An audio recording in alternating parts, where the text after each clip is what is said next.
balikan ko siya after work. So, ang appointment pa naman namin is 9:30. Kaya iniwan ko na siya, 7:30 pala ngayon.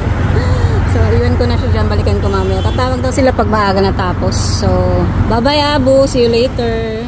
So, naiwan ko na si Abu, naglalakad ako dyan. Actually, na-speed ano ko siya, na speed voice, ewan ko kung bakit mabilis na siya dyan. So, iniwan ko si Abu dun sa service center kasi nga, due na yung kanyang service. At the same time, kailangan natin talagang ma-check kasi nga babiyahe tayo sa New South Wales and mabuti na alam natin kung ano yung mga dapat ayusin bago tayo bumiyahe ng malayo. And yun, babalikan ko siya later at tatawagan na lang nila ako kung anong oras ko siya pwedeng i-pick up. Pero maybe after work na lang. So, see you later guys. So, ito yung ating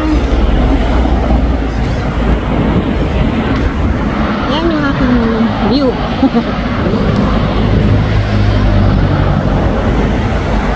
Yan yung view natin.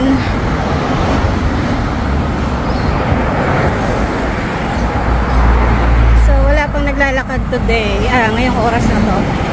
Ako pa lang. And ayan yung park. Tapos, dun yung ating river.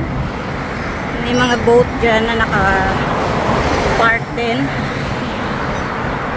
So, nakita nyo na to before yung lugar na to. Kasi dito tayo nag-walking exercise dati nung si puti pa yung ating ginagamit na sasakyan.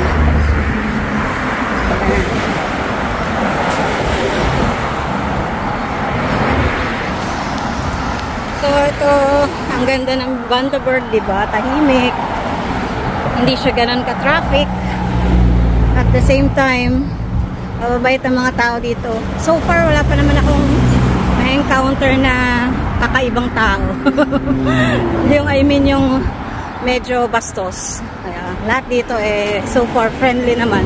Hopefully, wala tayong ma-encounter na yun nga, bastos. And, yan. Let's walk. I need to walk fast kasi gusto ko mag-almusal, di pa ako nag-breakfast. Wala pa akong kape. Madali ako naglinis kasi nahabol ko nga yung kotse na madala doon dahil 9:30 yung appointment niya. Ayan yung river. Ang ganda ng view. Sana makasakay din tayo one time ng barko. Mag-cruise ship tayo. Hopefully, one time, lalay mo, pagkasama na natin si Jenica, makapag-cruise ship. Magkapag-cruise ship naman tayo. So, ayan, ang beauty mo. Okay, lakad na ako guys. See you later. Ko lang guys, and mamadali na ako. Kasi, 4:30 natapos yung aking last customer. Maglalakad pa ako. 15 minutes to get there. Kaya, ayan. Hingal pagod. Hingal pagod. Para makuha ko si Abu. Pero 5:50 naman sila magko-close. Kaya, yun. Kaya lang kasi, maglalakad. Buti na lang hindi ako pinaglinis ng room. Sabi ni boss, go na. Sabi ko kasi, nandun yung kotse, maglalakad pa ako.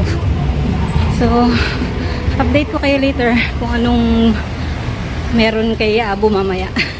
See you guys.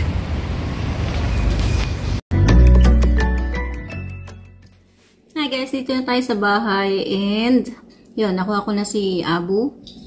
Maraming need na i-repair, lalo na yung rear shock niya. Malaki. Stall ba itong pusa ako? So yun yung pinauuna nila, yung rear shocky daw.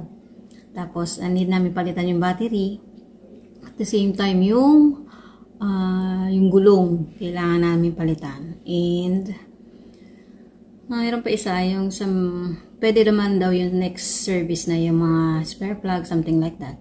Kasi, yun nga, yung spare plug na yon kailangan ko yun kasi pang charge. Wala, hindi siya gumagana. Kaya, kailangan gawin. So, yun, nandito tayo sa bahay. I'm going to have my dinner. I'm hungry Potter. Ito yung aking makulit na, see? Diba? So, pag dumadating ako, parang magnet yan, nakadikit sa akin. Kahit saan ako nandun siya. Masyadong ano, gusto lagi ang attention ng mommy. Yan o. Kiss mama, kiss.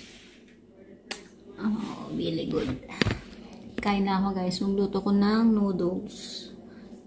So guys, yung ulam ko, noodles. Yan, pang Korea yan eh. Ito siya, pakita ko sa inyo. With rice yan guys. Nakatago yung rice. Yan yun na. Ito yun, luto ko. Ito, trinay ko. Hindi ko nagustuhan. Kaya, bibigay ko na lang yan dun sa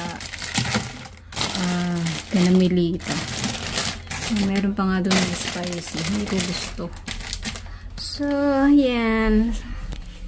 Yan lang stock natin. Puro cereal. Diet kami, diet. Tapos pagkain ni Lucky. Yan. Si Habi. Ayan.